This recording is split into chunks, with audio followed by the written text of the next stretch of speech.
Hallelujah. Glory to God.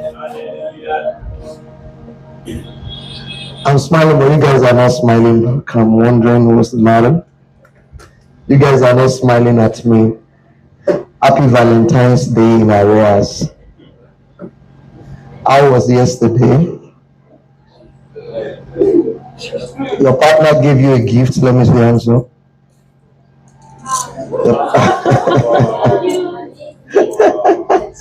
Your partner.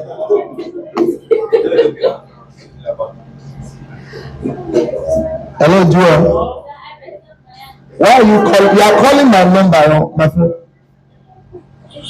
Is it a mistake? All right. Yeah, your partner bought fish for you yesterday night. Let me see the answer. Fish. God. Praise God. It's such a joy to be back here today. God has been helping us mightily as we have progressed so far in this training. I want to confirm that all those that are online can hear me clearly. Let me confirm whether all those that are online, whether they can hear me clearly. Can you help me confirm all those that are online, whether they can hear me clearly? Praise God. Hallelujah. Glory to God. Can we confirm that before we go ahead? Such a very sensitive issue we are reviewing today. Incidentally, many of you went to listen to the wrong audio. A lot of people went to listen to February audios, whereas I asked you to listen to May audios. I don't understand. I think it's because the link linked you to February, but just downward, you would have found May audios there. It's just that people didn't pay enough attention to the instruction. But of course, I believe that virtually all of us have read the articles. I've read all 4 very short articles this time around. I've read all 4 articles. Let me see, hands up. I read all 4 articles. All right. Great. So now I will just focus on one aspect of that discussion, because like I always tell you, this class is not supposed to repeat what we have done during the week. It's just supposed to focus on maybe an area that we need to re-emphasize, maybe an area that needs to be clarified based on the feedbacks that we have gotten, or an area that the Spirit of God is emphasizing. That's the whole goal of this class. It's not to restate what you have done during the week, but I will open up the conversation. We are discussing the synchrony of this. So I think I saw Pelumi somewhere. Where's Pelumi? Okay, that's Pelumi. Oh, great. Good to see you, Pelumi. Pelumi lives in Abeokuta, so that's why. Maybe she came to see her fiancé in Ibadan for the Valentine's program. It's Valentine that brought you. For this program. For the 2. It's all right. Such a powerful discussion we want to have tonight. Such a powerful one. You know, 2 things very important drive marriage. 2 things drive marriage, a functional marriage: friendship and a sense of responsibility. Friendship and a sense of responsibility. Those are the 2 key, if you are looking at 2 legs. Of course, inside each, you can unpack a lot of issues, but if we want to summarize it in a simple way, we'll say marriage thrives on 2 legs. What is the first leg? Friendship and a sense of responsibility. Now, the aspect of synchrony of the soul focuses a lot on that first leg called friendship. How can you make the person you want to marry to genuinely be your friend? It will surprise you that there are a lot of married couples that are not friends. And so you find out that both of them, they have other friends that are their real friends. The guy has his friends, and after he closes from work, he goes to hang out with his friends. And then when they are done, maybe very late in the night, comes back home to spend as little as possible time with the wife. The wife too, when she is looking for people that we understand her, the husband is not the friend. She has her friends that they gist with, that they have time of talking together. Anytime she wants to discuss something sensitive, she has her friends. And so you see a lot of married couples cannot stay together at home and be gisting and talking and having good time together, even if sex is not involved. It's such a pathetic thing. And so what makes it possible for you and your partner to be deep friends? Many of us, before we came into a relationship, we have close friends of the same sex. True or false? Close friends of the same sex. Close friends that, like David and Jonathan were. We were so close, we were so intimate. They understand us, we understand them. We enjoy gisting with them. Our mindsets are similar on issues, so we have less arguments. We share the same passions and love objects. And so our friendship is deep. Unfortunately, because they are the same sex, after some time, when you grow to a stage in life, you suddenly realize that they are planning to marry. Now, what we are discussing tonight is, how do you replace them in your life? Yeah, are you following me at all? And even for those of us that are married, this discussion is so critical. I had a very, very close friend that we lived together for years. But those of you who have had the audio, you had it. Lived together for years. Both of us, you know, we enjoyed the fellowship. We lived together for years. It was marriage that separated us. And sometimes I used to say that I wish that God could just do a miracle and you just turn to be a woman. If you just turn to be a woman, you are the one I will marry. Because do you understand what I'm saying now? We understand each other. Our mindsets, we have cultivated, we have similar mindsets on issues. Our passions are the same.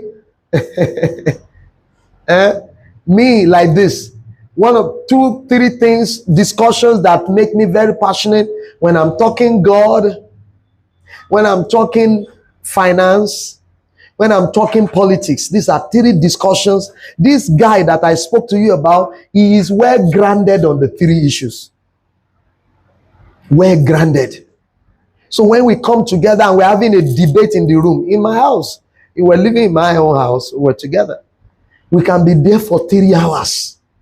And we are just enjoying it. Enjoying the discussion. Enjoying. I love the fact that my wife came to sit in the front. I'm so happy. When she came to sit in the front, I'm so happy. Because you see, these issues we are talking about does not end in courtship. Courtship is just the foundation I even know that there are people that understood this issue in courtship, but the moment they got into marriage, they abandoned it. And the strong cohesion that their relationship had began to break down. So you must know that even for us who have been in marriage, this issue, I shared the link to this meeting on the married couples platform.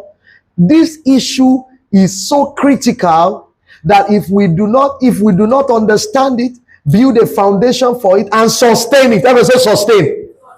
Sustain it in marriage. There's fire on the mountain. Our friendship, the connectivity of our friendship will be reducing. And very soon we will need to be seeking alternatives out there. Are you flowing with me now? So our understanding, when we're having that conversation, we can have conversations on even controversial issues. And both of us are able to, without throwing punches, come to agreement or come to a state of stalemate or come into a middle point. Very beautiful relationship. Very beautiful relationship. And we are making the point that what makes you to be deep spirited friends with those who are your friends of the same sex is not sex. This guy is a guy. The one I'm describing is a guy. So why were we so fond of each other? Were we kissing? No. Were we touching? No. Were we smooching? No. But yet, we loved ourselves deeply. And I was saying to you that this one that I'm discussing is actually the truest test that two lives have been joined together. The truest test. That despite the fact that there's nothing sexual about the relationship, both of you are fond of each other and you miss each other genuinely. And anytime you have something to talk about, the person you're excited to share with is not another girl, is your partner, because that your best friend, your partner must replace your best friend. Your partner must come from wherever they are coming from, even if they are latecomers. They must graduate and be promoted to become your best friend in the true sense of it. I know that married people sometimes are political and say, I want to introduce to you the first lady of this church. Hallelujah. My best friend, Irony. Many of them in reality are not best friends. They're not. I mean, when you are with somebody and you genuinely enjoy their company, you enjoy the provinciality of your thought patterns. You know, the fact that your thought patterns align, you know, your mindsets align, your values align, and you are passionate about the same things. You share the same love objects. These are the things that make somebody to become your soulmate. If you are hearing me, say, I hear. And so we established importantly that for your partner to become your soulmate is not a gift of righteousness. It is a product of painstaking work. And I will show you quickly. By the time you are coming together, most likely the two of you, your mindsets are complete. Now, three major issues in the soul: the mind, the will, and the emotions. The mind, those are the three departments of the soul. So when we are talking about becoming one in your soul, you have to be one across these three things: your mind, your will, and your emotions. Now, mindset, your mindset needs to align. By the time you are coming together and starting a courtship, most likely your mindsets are misaligned on many issues. What is mindset? Mindsets are lenses of interpretation. That's what mindsets are. Lenses of interpretation. Lenses of understanding. You see, it doesn't always mean that somebody is right or somebody is wrong. It's just that their mind is set to interpret certain things in certain ways. What makes people to have endless arguments on issues is because their mindset on that issue is not the same. So every time you see yourself having arguments with your partner, it's just because your mindsets are not the same. In Africa, if you are going on the street, and somebody suddenly does like this to you, what is your reaction? What's your interpretation? Okay, let me use my two hands. What's your interpretation? Your father, your mother. What's the connection between this and father and mother? If you do this to a white man, my friend, he may wave you. I say, wow, my good friend. So why is it that the same action elicited different reactions? Mindset. So what you consider acceptable, unacceptable, insulting, not insulting, respectful, disrespectful, good and bad, many times they are simply products of mindsets. And if the two of you going to marry without aligning your mindset, you will have endless arguments, endless conflicts. Endless argument, endless conflict. In aligning your mindset, you need to communicate a lot. That's why the emphasis I want to focus on for this class is talking about communication. That's what I want to focus on. You know, I told you I'm not necessarily going to repeat all that you have learned. Because for you to grow the same mindset, you need to communicate a lot. You need to get to a point where you are not afraid of controversial topics. In those days, in trying to align mindset, of course, we established that the Bible is also a major issue of mindset. Doctrinal agreement is also a form of mindset, actually. But this discussion is bigger than doctrine issues. It's bigger than doctrinal issues. But doctrinal beliefs are also mindsets. Oh yes. So you will see some interlocking things there, things that are interlocking. But you see, the discussion of mindset is broader than doctrinal issues. It's broader than doctrinal issues. Okay, for example, if you raise these different questions, if I raise these different questions, there will be different answers here. What's your concept of family members living with you in your marriage? This brother is shaking his head. Another person may be like this. It's a product of mindset.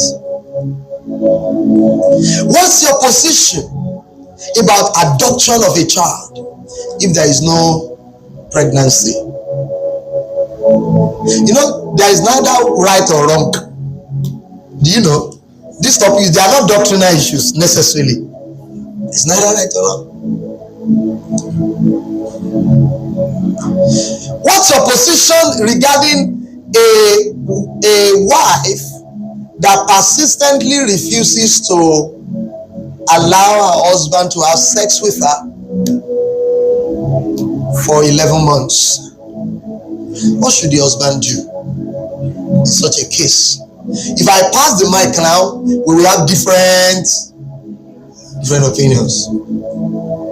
What's your position about family finance, joint finance, disjointed finance, one pause, two pause, three pause? What is your concept of unity in marriage? If I ask that question and we pass the mic, we will have different answers. I'm just trying to let you know what mindsets are. And except you align your mindsets on critical issues of your life and your marriage and the journey, you will have problems. You will have no peace. You have no peace.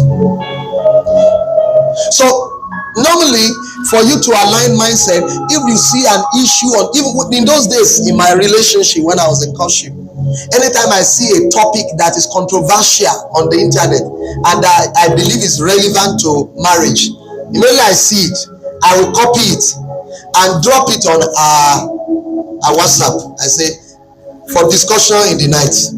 But we normally have our talks in the night. What am I trying to achieve? I want to know our mindset on the issue and see whether our mindsets align. And so I pick it, and by the time we are coming back in the night, that is what we are discussing. And you know that in having these conversations, it can be extremely divisive, because sometimes your partner's mindset is dialectically opposed to your own. And then you're having arguments and arguments and arguments. Now, a lot of people think that if they're having an argument with their partner, is a sign that their relationship is failing. No, it's simply a sign that the two of you, your minds are not aligned. So the simple thing you're supposed to do is to learn the wisdom of bringing your mindsets into agreement. And the greatest tool of achieving that is to learn the principles of communication, effective communication in relationship. And that's what I want to share with you today. So mindset, the second part of the soul, is the emotions. Before you met your partner, they have passions. They have things that they are passionate about. In my own case, I've mentioned my passion for politics, my passion for economic issues. Anytime I'm having conversations along that line, I don't know time. I don't feel that time is going. And if I have migraine before that topic comes up, the moment we start talking about it, the migraine will fly away. Is it that we are talking about issues of the faith, or we are talking about politics, or we are talking about money, as in finance matters? These are my own passions. And in marriage, you desire that your partner will share your passion, so that the two of you can go into it together, because your partner is supposed to be your best friend, and it's going to be the closest person to you. Why is it that many husbands who love football, why is it that they will not subscribe DSTV in their house? Because you enjoy watching football more in the company of your friends. Correct or not? Are you still here, or you are sleeping? You know, this next week we are going to be dealing with the male and female differences, and you will come to recognize, especially for men, one of the love languages of men is recreational companionship. Recreational what? Companionship. Men love you more when you can join them in their recreational activities. They love it more. So there are many people that have passion for football. They love Man U, and for them it is a strong passion. And they have money to subscribe DSTV at home, but they will not, because their wife has no interest in what is their own strong passion. Has no interest. He said, what are you even seeing in this football that you normally watch? You know, that's more dangerous. When you begin to attack the love object or the passion of your partner, you are using your own money to buy hatred for yourself. Especially if the love passion is strong. There are some love objects that are not so strong, but if it is very strong, love object can be a recreation, it can be a passion, and it can also be a person. A love object can be a person. Many of us who are Christians, we have men of God that are our love objects. That if anybody wants us to love them, they should love that person. Am I communicating? That if somebody just wants you not to like them, they should just start attacking your man of God. Everybody here has a man of God that is saying, my man of God, who has influenced you so much over the years and has come to become like a love object.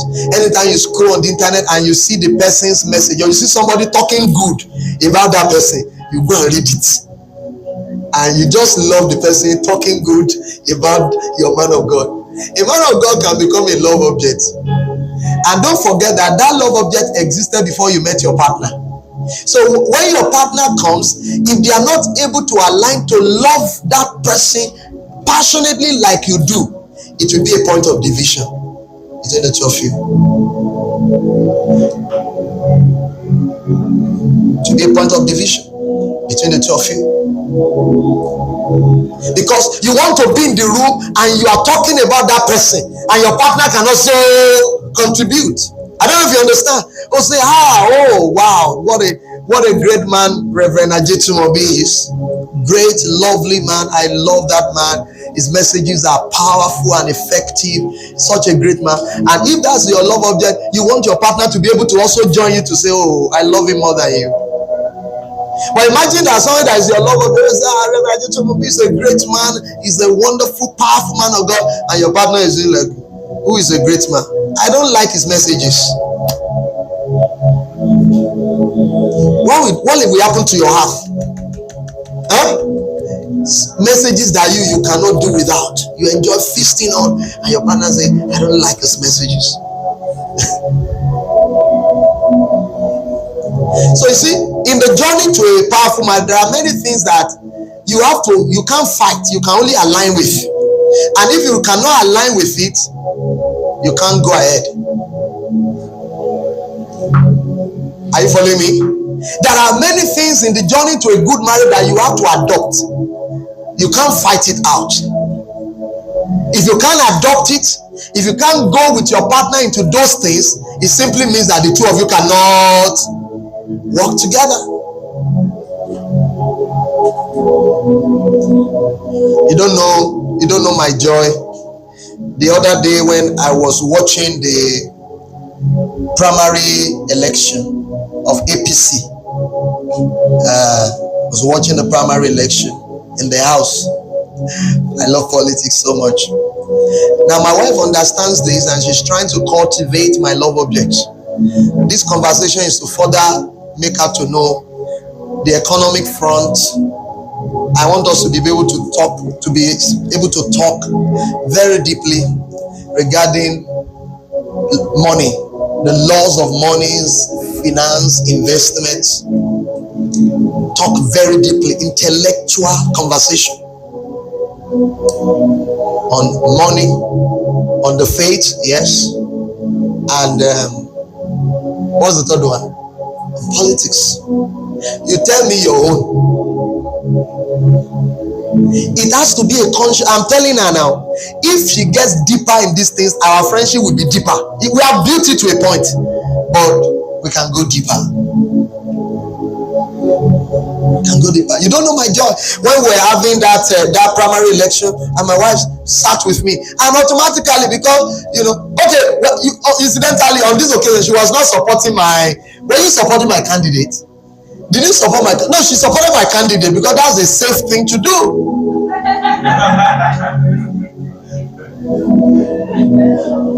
And then we sat together, we did the vigil together. Now you don't want to watch it alone. If in the days of my best friend, oh my God, before he went to marry, he left me and followed a woman. Oh my God, we will sit down, oh my God, and watch that overnight. And as the event is we are going to be doing analysis. We're going to be doing analysis and say, you see, this is the winning block. These are the winning blocks in Nigeria. We'll be doing deep analysis. Wow. And your heart, you just, wow, I have a friend. But we will enjoy ourselves. So the journey to synchrony of the soul is not an overnight journey. You will only be able to lay some foundations in courtship. You enter marriage and continue to do what? To build. So I started teaching my wife to watch politics, until recently when I didn't even have time to watch Politics Today. I used to watch Politics Today every night. So I started telling her teaching her about political issues and all of it, because she's supposed to be my best friend. Teaching her. Sometimes she will make a mistake. And there was a time I told her about Wiki. And then I told her about another political figure. So at a point, everybody is Wiki. Say, is that Wiki? I said, no, this one is not Wiki. This is El-Rufai. This one is El-Rufai. Yeah, El-Rufai, yes. He's a former governor of Kaduna State. You have to specially take interest in the greatest passions that your partner has. You have to specially take interest, because that is what will make you guys best friends. That's what will make you guys best friends. You can hold intellectual conversation on that subject. Do you know that I deliberately, now another issue, let me raise this also. You know, every time you come back from work, you desire a partner that you can share with about what happened in your place of work. True or false? True. So you will also need to share with your partner certain basic understanding about your work. There were days me and my wife were in the room, and I was telling her about the implication of emotional notice and emotional expertise. Because who else will I talk to? I have issues I want to discuss, and I'm like, baby, I don't know, I don't like what happened in court today. Who will I go to? I just came back in the night. This is the person I can talk to. She has to take interest. There are people who are not reasonable who say, I beg, I'm not interested.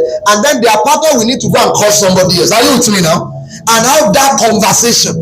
Somebody that shares understanding on that issue.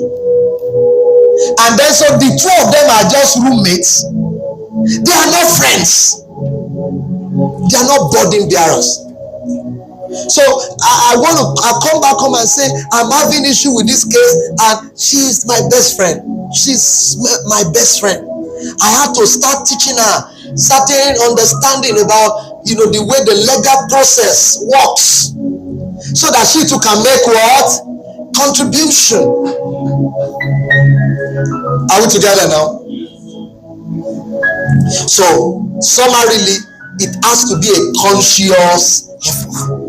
It's not going to be easy. So the journey to when you say, my soulmate, it's not cheap. It's not cheap. It's a product of conscious work, conscious investment.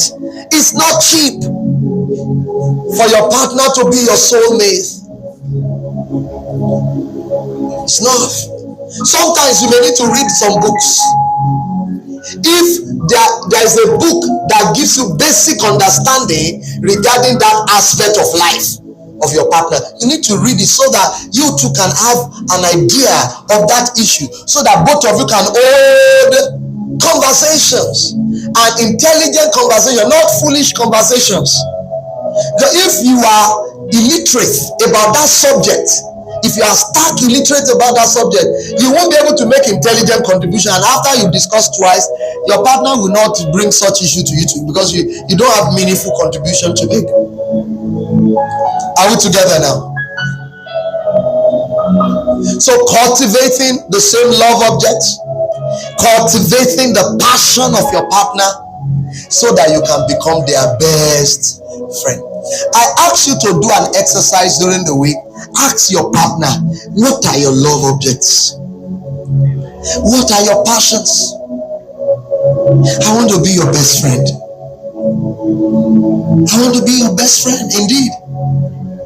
What are your passions? What are your love objects? I want to go with you. The other day I was talking to a couple. They came to my office for counseling. They were having a lot of problems, and one of the things the guy said is that this my fiance, when we were in courtship, one of the things that made me to love her is that she used to accompany me to football watching viewing center to watch football. We always go out together, but now we are married, she doesn't go out with me again. And I found other people that share the passion, and the guy doesn't stay at home as he used to. Because some passions are so deep you can't uproot it. It has existed before you arrived. You can't uproot it. The only wise thing is to align yourself with it, is to cultivate the same passion and make yourself love it. That's it. Are we communicating here? And make yourself. So please ask your partner, what are your love objects? What are your passions? So that you will know where to start the work from. Joel, we have come some distance in this aspect, but We can go a little yonder. Jesus love must be sweeter. Let us go a little yonder, yonder. Oh yes, let us go a little yonder. Jesus love must be sweeter. Let us go a little yonder, yonder. I've given my secret to my own wife on how we can become greater friends. How we can become greater friends. The other day, when you can reduce that background stuff a little bit. Thank you. The other day, when because of my passion for entrepreneurship, my passion, when I see things that talk about money, the loss of money, the loss of investment, business books, I'm very passionate. I've told you the 3 areas of my passion. You don't know my joy. The other day, when I saw that Mr. Femi Otedola wrote an autobiography. Is it autobiography? It's a form of autobiography about his sojourn in business, making it big. And I was hungry to read it because I want to make it big. I want to, look at what is this journey, his experience as an entrepreneur, because I'm an entrepreneur and I want to succeed like he succeeded. And I was passionate. And my wife and I, when I was ordering the book, my wife said, I am the one that will read that book first. I say, you're lying, you're a liar. I will be the one.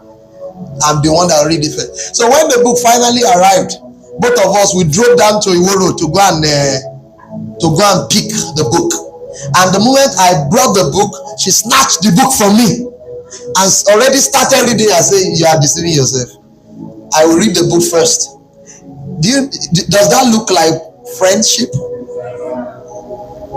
And as a result of the content of the book, we're having conversation on good debt, bad debt inside the room. So it's not every debt that is bad. There is good debt, there is bad debt, and we are doing the analysis, drawing from I don't know what chapter my wife is at the moment in that book anyway. Don't know whether she has finished it. Despite our initial gra. But I've done a lot of summarizing. When you get to that point wherein maybe we are discussing complex business concepts and we are talking about secrets of prosperity in the business world, ideas, our friendship will be deeper. Luckily, you are a chief executive officer of a company and you have the mandate to make that company a unicorn. For example, what does it mean for a company to be a unicorn? That's an assignment for you. At what? How much? Wow, my wife got it. Every celebrator, I never believed she could get it. Was I the one that told you? I was the one that told you. I didn't even know we had discussed that extent. Do you see how much I love her more now?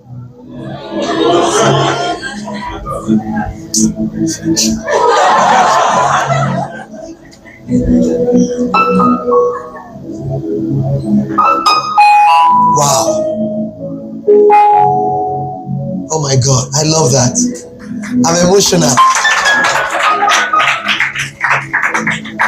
See, what is happening to me is the power of synchrony of the soul. It's the power. It's the power of synchrony of the soul. When we are passionate about the same thing and you use coded languages your partner understands because they have read it, they have gone with you into it. And that's why, and the place of sharing is also important. Do you understand me? Share. If you finish reading a book and your partner has not read, because in the reality of marriage, sometimes they can be so busy doing other things that they have not had time. You share what you read. This unicorn thing, I never knew I've spoken to her before. So, but as I'm talking about my passion for business, say, this company, they have become a unicorn. I say, you know what a unicorn is? I don't know. A unicorn is a business that is valued at $1 billion at least. When a company becomes $1 billion in valuation, it becomes a unicorn. That's a technical language in the business world. It becomes a unicorn. What can I do for my wife to appreciate her? Get her a car? I can't afford it. Glory to God. I have to leave that matter, but do you understand what we're saying? Guys, go to work. Tell your neighbor we have work to do. Yeah. See, to become the best friend of your partner is not cheap. You have to invest time into study, invest time into going with them into their passions, invest a lot of time in conversation. Everybody say conversation. You have to talk. Your partner must be your talking partner. You must talk and talk.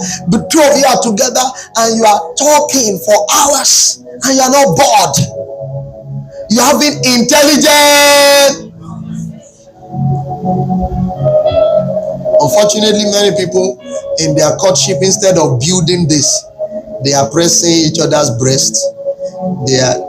Everything is focused on romance. Is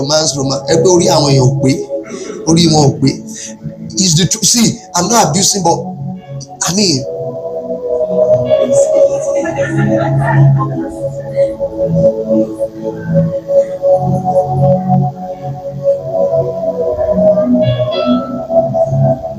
so they are just sex mates, they are not friends. What makes them feel that they are attached is the romantic connection, which you can have with a mad woman. Yes. A mad woman that if they give her a good bath and she's naked, you will get erection. They lock the two of you inside the same room. Emotional connection is not a big deal. Sexual, that's what I mean. Sexual connection is not what? It's not a big deal. You can have erection towards a mad woman that is naked. They lock her in the same room with you. Oh yes.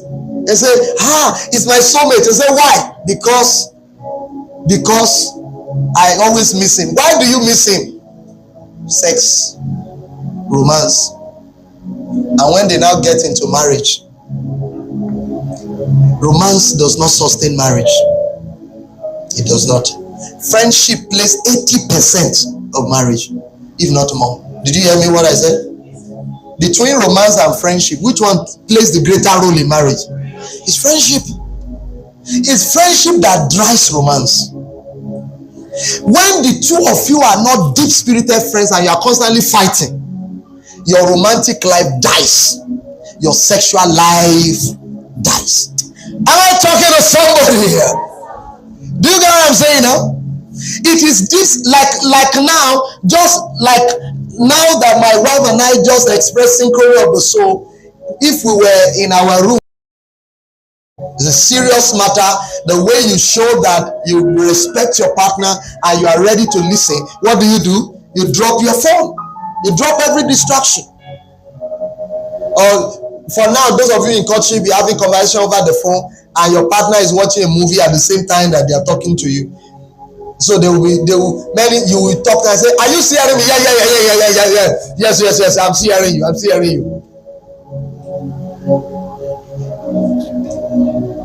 Make eye contact. Number what are we? Maybe 5 or so. I think I've given you 1, 2, 3, 4. Make eye contact is number 4. Number 5, validate your partner's feeling, even if you don't agree. Acknowledge their emotions with statements like, I see why you feel that way, even though you don't agree. I see why you feel that way. Validate the feelings of your partner, even if you don't agree. It makes them feel that their voice is heard, okay? And that their concern is valid. Not that you dismiss it. No, validate it and say, I see why you feel the way you feel. Number what? 6. Reflect and rephrase what your partner said. Put it in your own words. so that they'll be sure you understand, and so you can confirm it is what they are saying that you are hearing. Now, I'll give an example. Both of us are having an argument and all of that, and I've listened to my partner, and at the end of all our talk, I now say, okay, let me tell you what I understand by what you have said. This is what you have said. This is what you have said. Is that correct? And then they can say, yes, that's what I mean. No, that's not what I mean. Communication, sometimes what you are saying is not what the partner is hearing.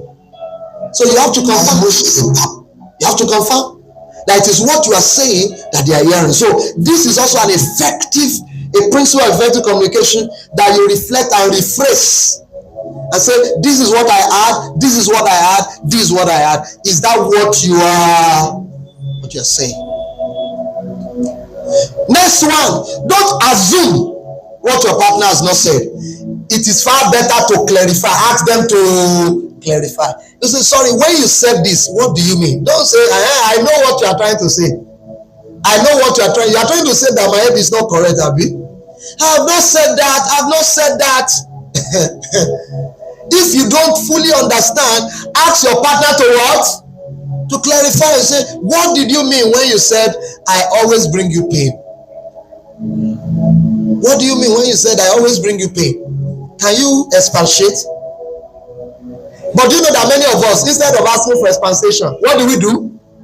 We assume and say, I know what you mean. How can you know what I mean? Are you the Holy Spirit? Yes, I like that reaction. I wonder, how can you know what I mean? It's far better for you to say, can you clarify what you mean by this statement?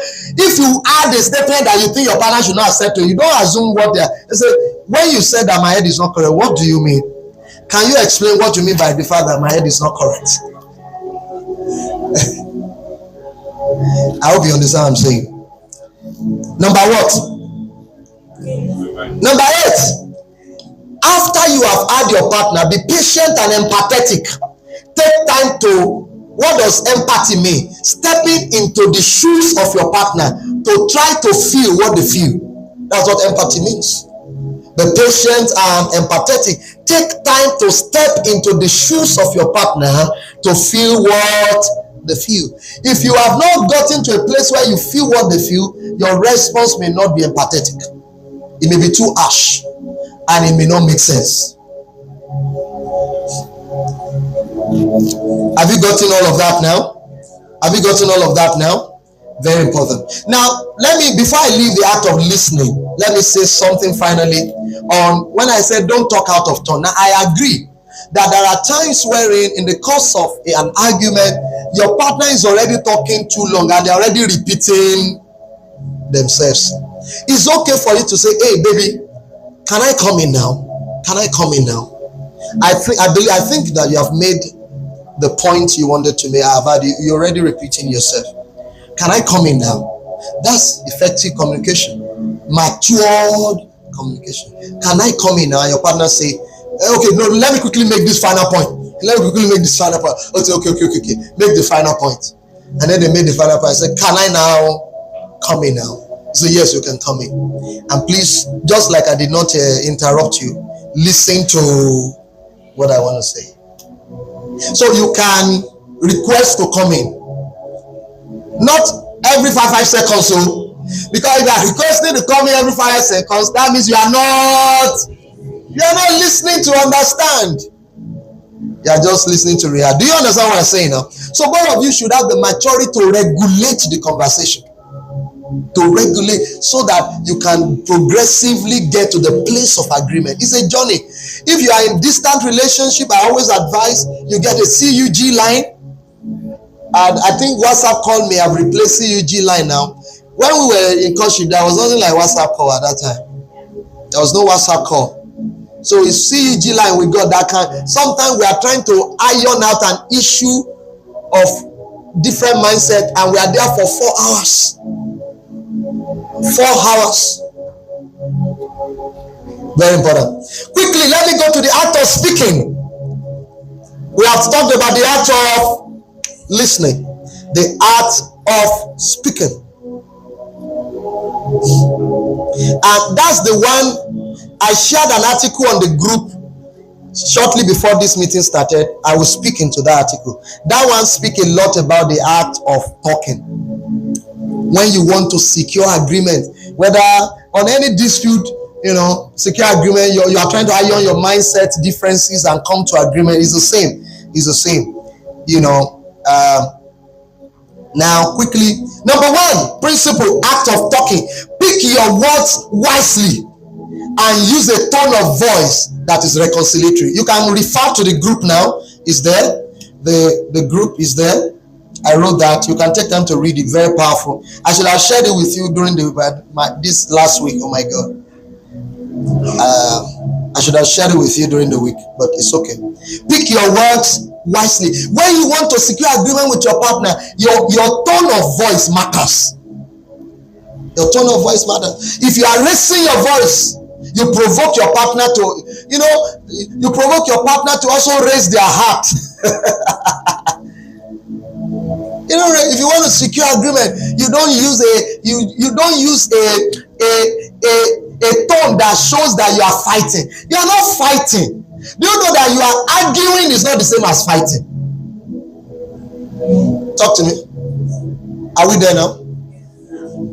Did you hear what I said? Arguing is not the same as what? As fighting.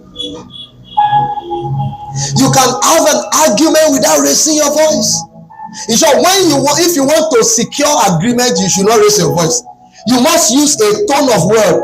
The moment the topic, you must speak your words wisely so that the atmosphere can be managed. Because a wrong word can inflame the atmosphere. A wrong word or a wrong tone can inflame the atmosphere. So when you want to secure agreement, you pick your word carefully. Now, I am going to, before we end this discussion, I will tell you some things that you should not say. You understand? So that's the reason why you must pick your word carefully and pick your argument carefully. I will share with you, before I close now, logical fallacies. A lot of time we're having arguments and discussion. The reason why it's not productive is because many of us, our way of thinking is not logical. Because you didn't do philosophy in school. By my own training, I'm trained on logical arguments. I want to give of what I have. I want to give a little to you, free of charge. God bless you. God bless you. Many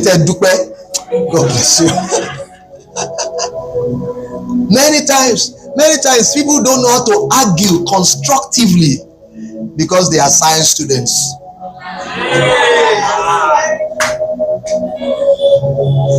I give an example.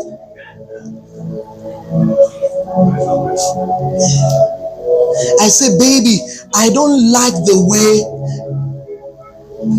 you spoke to Fumi. I say, what about you? What way did you speak to Kayode the other time? That argument is illogical. That response is illogical. That is called the fallacy of two cocaine. What about you? Yes. It's called the fallacy. I'm going to teach you. It's on my notes. Before 6:30, I will run through it. It doesn't make conversations productive. This one I just said, does it occur in your relationships or not? Where instead of responding to the issue, you point accusing finger and simply say, you too. That's the fallacy.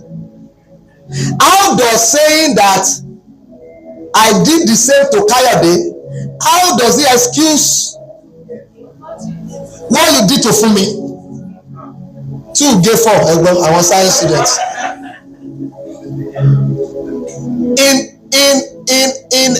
In biblical terms, does 2 wrongs make a right? No. And one of the things I used to tell my wife, as a rule of argument, if I have raised an issue, even if you think that there's a similar issue that I'm guilty of, the time I raise your own issue is not the time to refer. You have all the time. Why were you waiting for me to raise the issue before you talk about it? That approach will never make you to achieve any productivity in that conversation. You will now leave the issue and be focusing on each other. The issue. But those of you who are science students never knew it didn't make sense. But you know now, praise God. Bro Tim, I apologize. So I will share with you about 6 or 7 major fallacies that occur in relationships so that your conversation attempt to reconcile differences can be more productive. Are you with me now? Can be more productive. So you need to pick your words wisely, because now in the course of argument you need to be sure that all the things that should not be there, which I'll share with you, are not there. That's why you have to pick your words one by one. When you are on the table of reconciliation, you cannot just be talking. You have to pick your words one by one, because the atmosphere is already tense. A wrong word, everything will blow up, and then everybody will get angry and scatter the house, or scatter the phone, or drop the call, and you won't have any productive conversation. By the way, it's not right to be dropping call on each other. So pick your words carefully. Number 2, learn to express your feelings and frustrations honestly without accusing the other person. Learn to express your feelings and frustration. These are the rules of communication. Effective communication and reconciliation and agreement in marriage. Learn to express your feelings and frustrations honestly without accusing the other. For example, instead of saying you are insensitive and wicked in the course of an argument, say you are insensitive and wicked. Say, I feel you may not have been sensitive enough to my feelings. Am I communicating? Which one will scatter grand? So instead of accusing the other party, you can never be wrong about your feelings. I feel that you are misunderstanding me. I feel that I'm not being respected. Do you understand? Instead of saying you are disrespectful, you have said the same thing in two different ways. But there is one that will scatter the conversation. There's another one that will make your partner to say, "Oh, really, really." I love the gesticulation. I'm touching on something. Are you with me now? Learn to what? Don't go, if you go to the place of reconciliation where you are trying to get mindset agreement and you attack the other person or you accuse the other person, instead of talking about your feelings, you will scatter the conversation and you won't have any productive result. Number 3, use indirect speech rather than direct judgmental statements. Use what? Indirect speeches rather than direct judgmental statement. Rather than say you are wrong in the course of a heated debate, say I am of the opinion that your judgment on that issue may not be accurate.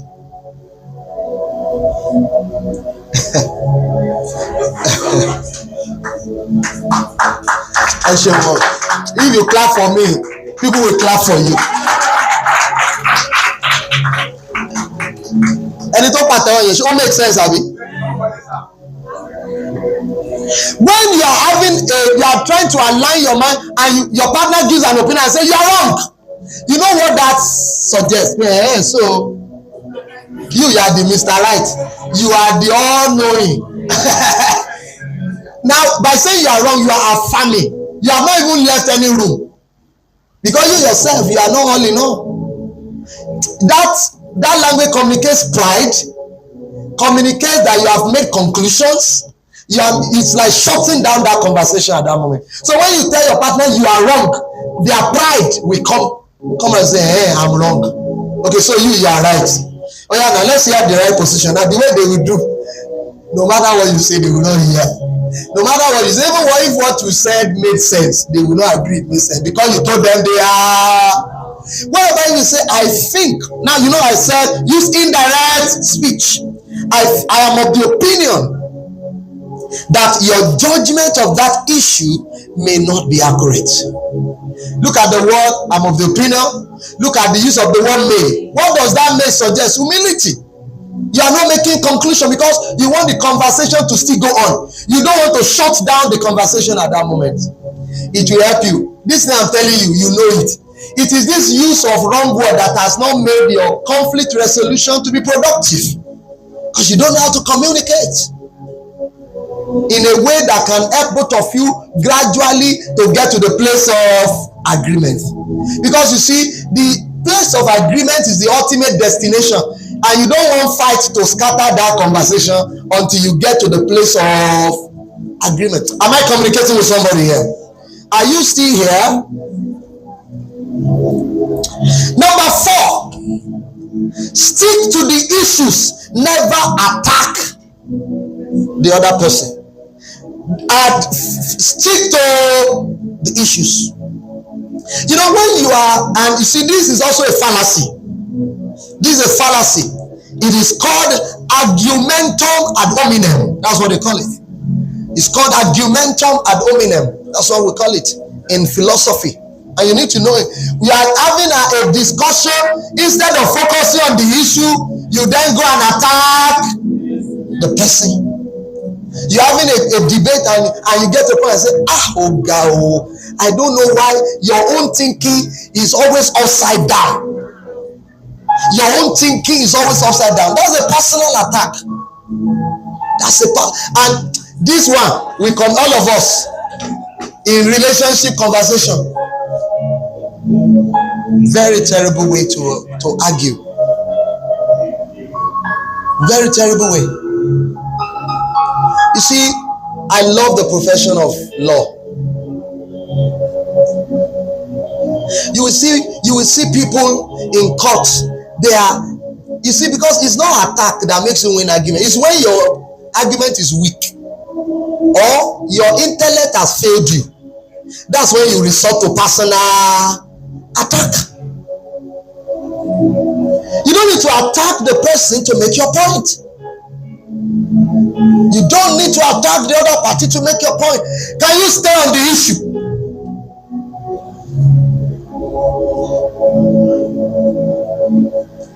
You're having a conversation, and because you feel that your party is not getting your position, you know, it will be paining you that they are not agreeing with you. You now say, I am not surprised because you came from a broken home. That's why you cannot appreciate what true love is. Is that a personal attack or not? So never. The moment you attack the person, both of you will now abandon the issue and then focus on the tissue. What's that, the tissue? Is it me that you are talking to like that? So you mean I am so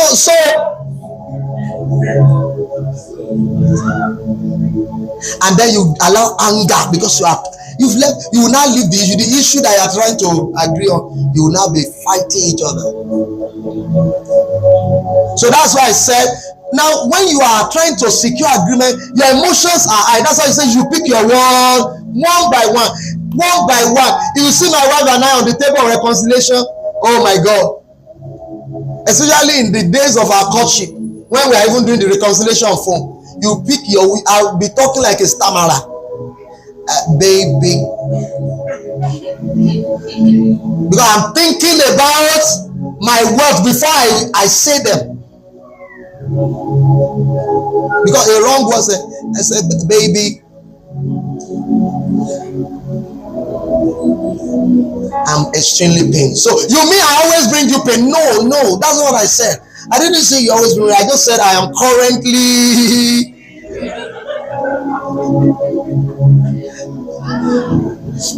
So stick to the issue. Never attack the person. Very important. Stick to the issues. Number 6, the other one on talking. Never threaten. Don't issue threat because your position is not agreed with. And say, I'm not going to talk to you again. That's a threat. You see, when you issue threat, whatever threat, you know, it can come in various forms. Threatening to withdraw your communication, threatening to withdraw your love, threatening to withdraw your support, or even threatening to break the relationship, it is because your intellect has failed you.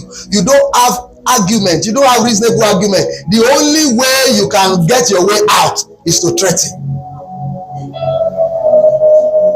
And when you threaten in the course of a conversation, when you threaten the other party, it provokes their pride. Provokes their pride. And it makes them to call your bluff. To say, do your worst. I know there have been many people that say, if we cannot agree on this issue, maybe we should go our separate ways. That's an issue that you just started discussing. You're already talking about going your separate ways. Yes, hoping that the other party will, because of that, now chicken out. Then most of the time the other person say, yes, break it. And we have seen people who broke relations, and as they broke it, they were both crying as they were going. They knew that it didn't make sense, but it's just pride. Oh, it's wrong. It's a wrong way to secure agreement. Don't use breaking relationship as a bargaining chip. No, it's wrong. Can you bring forth argument? But when your intellect has failed you, you will use strength. And you don't have argument, you don't have wisdom, you cannot respond to the issue. Oga, respond to the issue. Breaking the relationship is the easy way out. Before you go, can you respond to the issue? Before you leave I wish your partner will say, it's okay, you want to break the relationship, fine, but can you respond to what I said before you break the relationship? Because that's what you are really running from. You don't want to be confronted. So don't issue threats. Threats destroy reconciliation. It's a terrible way to communicate and to try to journey to agreement. Don't issue threats. Next one. In the course of the discussion, learn to calm each other down when necessary. Now, that's very important. While you are arguing, sometimes the argument has gone out of hand. Everybody's angry. Learn to calm each other down. There's a tendency for reconciliatory meetings to get rowdy at some point. It's your duty to come and say, baby, you're already raising your voice. Can you calm down? Can you calm down? Can you calm down? Can you calm down?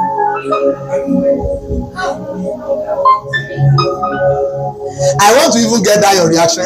Mike. Mike. It will help us. It will help this. It's a class. What's your reaction? Let me get that. Bring the mic for my friend there. Yeah. Sir. Can you give her a mic?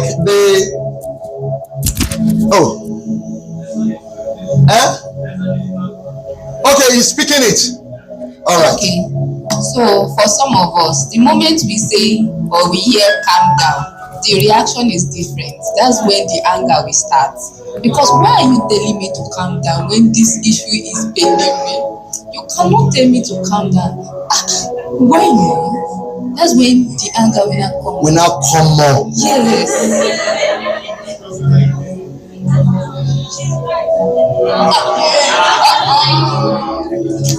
I feel like in a relationship, before the arguments come up, can we already redefine and prep our minds to calm down?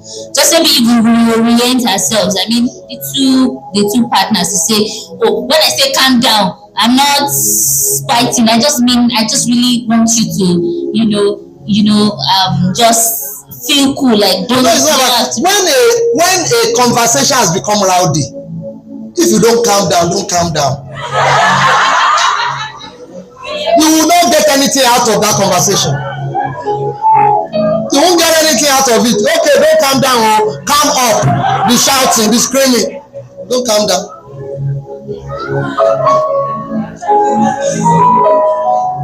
The relationship has become rowdy. Nobody's hearing each other. Everybody's talking out of tongue. Can you make any progress out of that? Can you get anything out of that? You have to. So that's why it's important that at that point, the other party that is calm should calm the other. And say, baby, you are already shouting. Baby, you are ready. Now, do you also know that? Let me tell you, in real life, all of these principles, you need to police each other. In the course of argument, personal attacks fly. I said, baby, no, that's a personal attack. Maybe that's a personal attack. Can you take back your word? Can you take back that? Yes. You don't have a third party that can regulate. You have to regulate each other. I said, that's a personal attack. Can you take back that personal attack? If you don't take it back, we will not continue this conversation. We won't continue this conversation. That is a personal attack. Can you stick to the issues? That's why both of you must know the principles. Somebody wants to talk. Yes, brother. Are you sure this thing is clear online? Confirm. Are you sure they are with us? Are they with us? Yes, my brother, you want to talk? All right. So because of what she said, I wanted to just make a contribution. Is it possible for both partners to have a method of calming each other down? Maybe in the course of an argument, you know that you have a pet name for her. Yes. That when you call it, she remembers that, okay, yes, you have your own. Some people is oriki that they are fathers. That's what they. So once they call it, you come to. That's another. How you achieve it is not as important as achieving. That's a good idea. Ajike. Oya mu epo àwọn ará lẹ́yìn mupo Ajike mupo. Gbogbo jebure.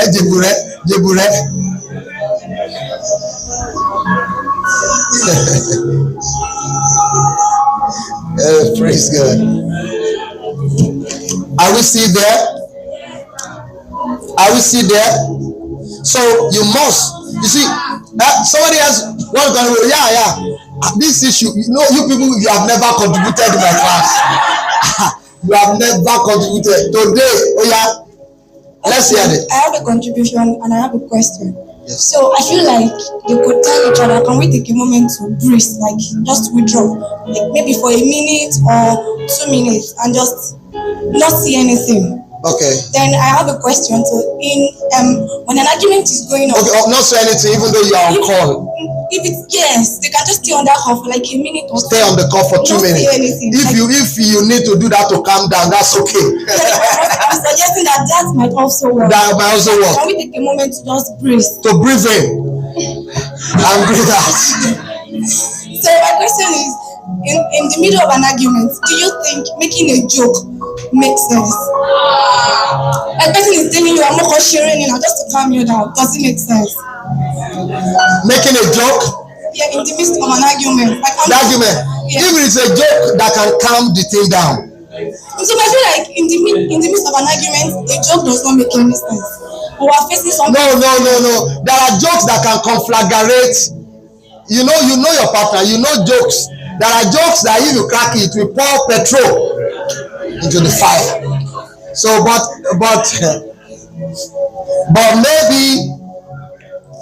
maybe there are jokes that can. Maybe there are jokes that can lighten the atmosphere. Yeah. So, but all I'm saying is that you need to self-regulate. Are we there now? You need to learn because you want to have a productive conversation. That's the goal. You want to have a productive conversation. So if need be, in short, from time to time, you need to regulate each other. And if anybody is breaching any of the rules, you call them to order. Maybe you just use a personal attack. That's a personal attack. It's not allowed. It's not allowed. I will share the other fallacies with you. What's the final one there? I think the final one says, let me see. Never threaten. Let me see. Calm each other down. If you couldn't resolve immediately because the atmosphere was too tense, and that's why your calm down, mupo, ajika. If it didn't work, then you can adjourn. And say, baby, I think despite all our effort, it appears let's adjourn. Let's come back and continue this. But you must have ensured that you have tried everything. Because if you are adjourning, you won't make progress. If every little thing you are journeying, you won't make progress. It should be in extreme situations that you are having to adjourn and say, let's come back. All right? Then, of course, if you see that your partner has a superior argument, the rule of communication means you admit, and when you need to apologize, you apologize. Even in the course of conversation, if, for example, you use something you are not supposed to use, for example, like a personal attack, and your partner said that's the personal attack, you should be able to say, baby, I take that word back, and I'm sorry for saying that to you. And then you continue the conversation. Do you understand what I'm saying? Yeah. I said, baby, I'm sorry I said that to you. I take that word back. And then you continue the conversation. So let me quickly, in a few minutes, mention a few of the rules of argument. Logical fallacies, I call them. Logical fallacies. Number one, ad hominem. I've already discussed that. Attacking the person, I've discussed that. When they say fallacy, it means illogical. It's illogical. It's an English word, fallacious. It is illogical. That's not the right way to argue. So number one is ad hominem, attacking the person making the argument rather than the argument itself. Number two, the fallacy of red herring. Red herring. You guys know red herring? Oh, you don't know red herring? Red herring is introducing an irrelevant topic to divert attention from the main issue. I want to give an example. That happens a lot in which example did I give the other time? You're having an argument and somebody now, you are discussing an issue now. There are many ways by which red herring can be committed. There are many ways by which red herring can be committed. For example, you are discussing with your partner about their current spending, the way they are spending at the moment, and then your partner say, well, you spent too much money 3 years ago too on that vacation. Of course, it sounds like, what about you, Abby? But it is also red herring. Red herring can be shifting to past behavior. Another way of red herring is somebody, you say something, and instead of the person to respond to what you said, they are complaining about the way you said it. They call it tone policing. They are policing your tone. Can you respond to this? You say, did you see the way you said it? I'm not saying instead of addressing the complaints, they are focusing on what? On the way you made the complaint. That is also red herring. You now start talking about the tone. I said it well, I didn't say it well. What have you done? You have abandoned the issue, the discussion.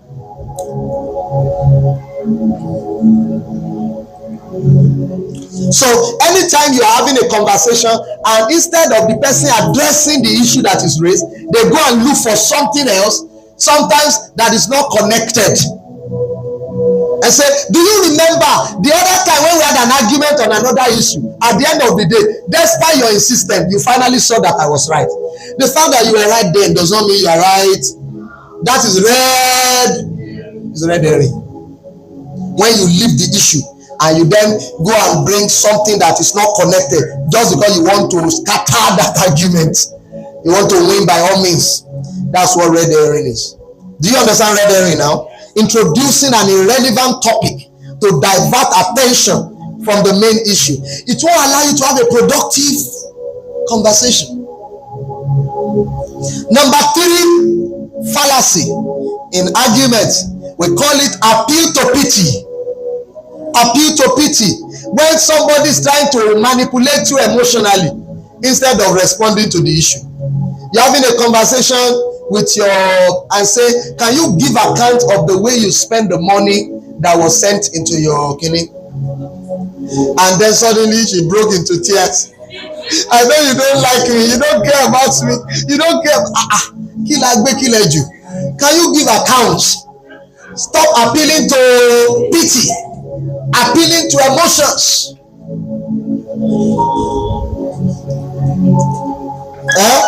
Provide evidence of how you spend the money. Now say, if not that I don't have my own money, will somebody be asking me to give account? If not that you are the only one earning in this family, that's why I say I also need to get my own income. I also need to get my own income. If I have my own money, if not that you are the one that gave me the money now, will you be asking me to give account?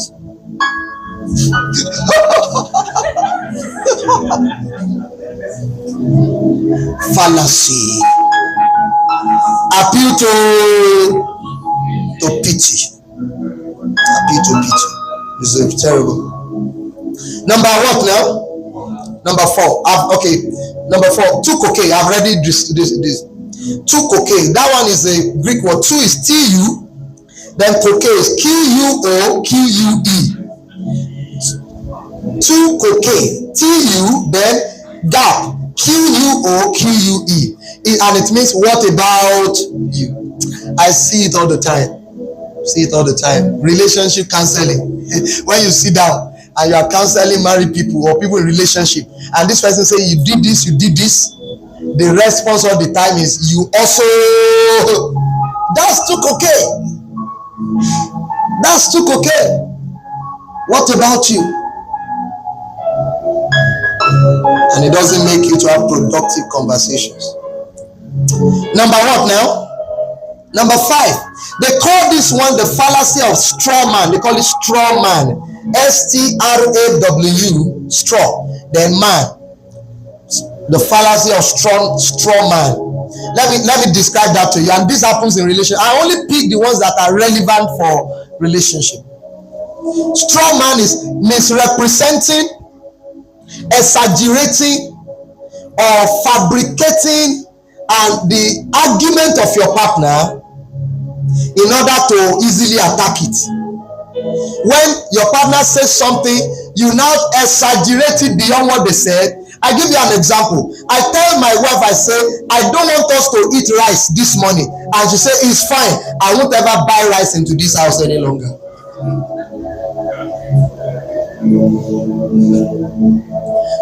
Does this happen in relationship? Your partner deliberately increases what you said. And they stretch it to a point. That's not what I said. I said, I don't want us to eat rice. When? How did it become? Okay, so it means we are not eating rice in this house. If you don't want us to eat rice in this house again, you could tell me now. Oh my God. Bro, Tim, your reaction shows that your marriage, I have always known that your marriage is a model for all of us. Because this kind of carnal discussion doesn't happen there.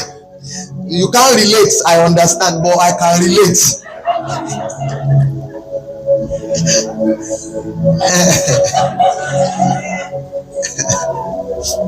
Baby, I don't like this trouser. It's too tight. And if you don't want me to wear trouser again, Kuku tell me now. I didn't say I don't want you to wear trouser again. I said I don't like this.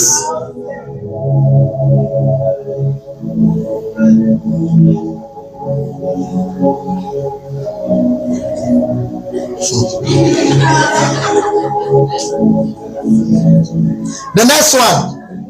Number what? 6. The fallacy of ST generalization. The fallacy of ST generalization. ST generalization. What does that mean? Making a broad conclusion based on a small sample size. Making a what?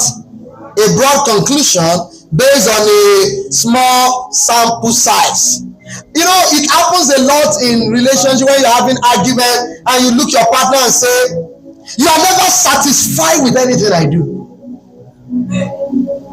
You are never satisfied with anything I do.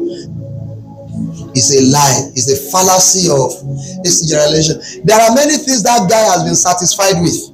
It's just that this particular one, he or she is not satisfied. But as a defense, instead of facing the issue, you respond and say you are never what? Satisfied. Or it is even the guy that is attacking or the guy attacking the other party.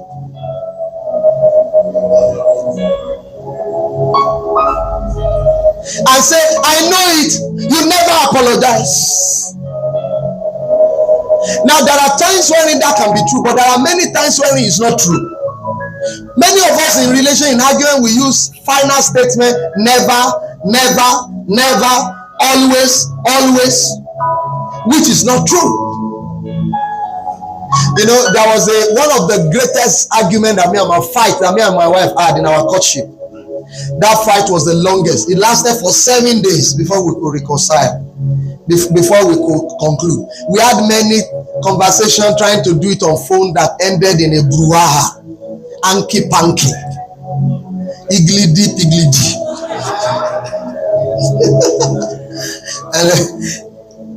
and then in the course of my anger, we were having a conversation. I said, why is it that you always bring me pain? Why is it that you always bring me pain? Now that statement is fallacious. It's a fallacy of AC generalization. She didn't always bring me pain. She had brought me joy on many occasions. She brought me pain on that occasion. But I say you always bring me pain.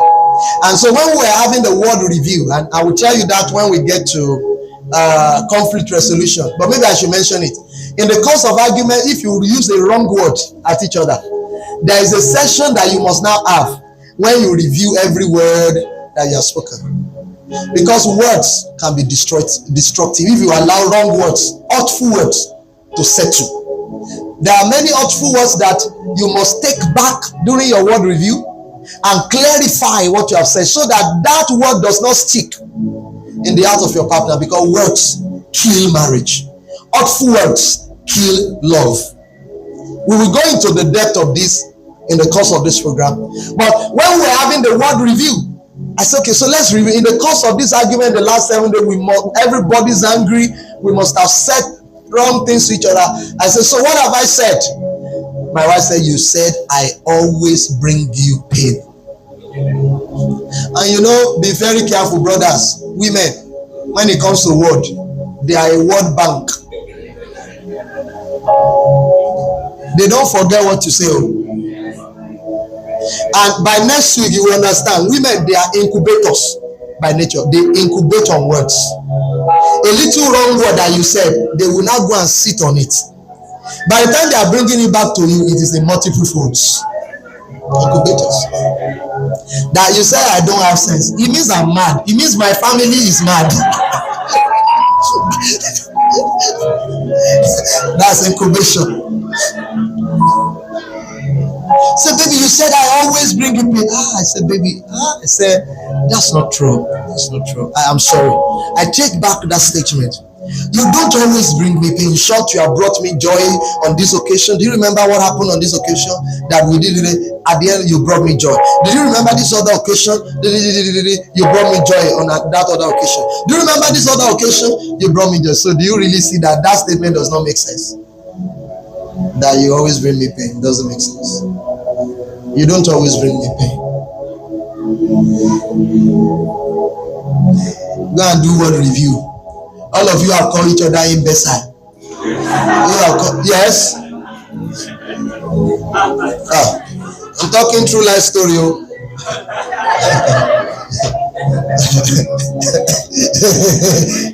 I'm talking true life story.